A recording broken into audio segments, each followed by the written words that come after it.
আজকে আমরা দারুণ একটি গাছ আপনাদের সামনে নিয়ে এসেছি।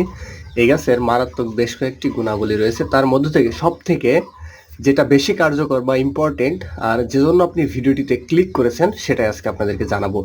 তবে হ্যাঁ, এই গাছটির পাতা যদি আপনি কোনো ক্ষতস্থানে বেটে লাগান তাহলে আপনার সেই ক্ষত সারাতে বা সেই ঘা সারাতে সাহায্য করে। যদি বিছে পোকায় কামড়ায় বা পিঁপড়া মাজালিতে কামড়ায় তাহলে সেই বিষ নিরাময়ের ক্ষেত্রে এই পাতার রস আপনি সেই ক্ষতস্থানে দিলে আপনার বিষ নিরাময় হয়ে যাবে। বন্ধুরা, ভিডিও স্ক্রিনে যে গাছটি দেখতে পাচ্ছেন এই গাছটি অবশ্যই উপকারী গাছ, তবে এটা নিয়ম করে খেতে হবে। নিয়মে ঔষধ, অনিয়মে বিষ এবং প্রত্যেকটি জিনিসের ইফেক্ট থাকতে পারে।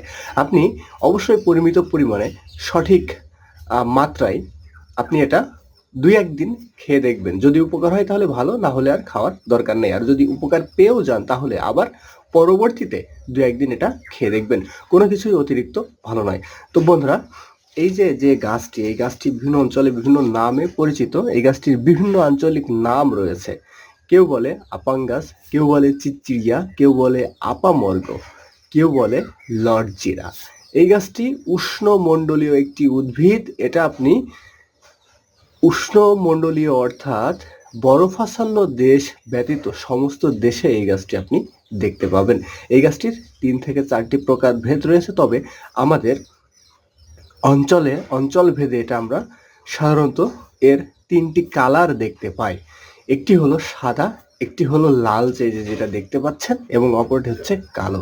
তো আপনি যেকোনো একটি আপাং গাছের, আর আপাং গাছের যখন এই সাইড দিয়ে, এটাকে অনেকে বিলাই খামচিও বলে, এই সাইড দিয়ে কিন্তু একটা শির বের হয় এবং সাইডে কাঁটা যুক্ত থাকে।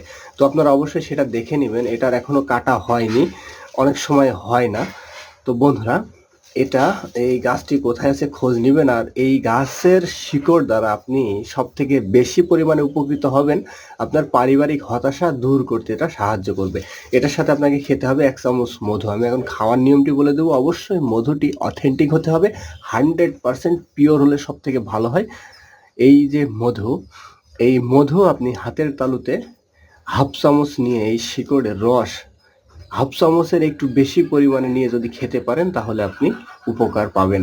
অথবা এই গাছের কয়েক টুকরো শিকড় কুচি কুচি করে কেটে এটা আপনি পানের মধ্যে দিয়ে এই পান এবং এই শিকড়ের রস আপনি খেতে পারেন।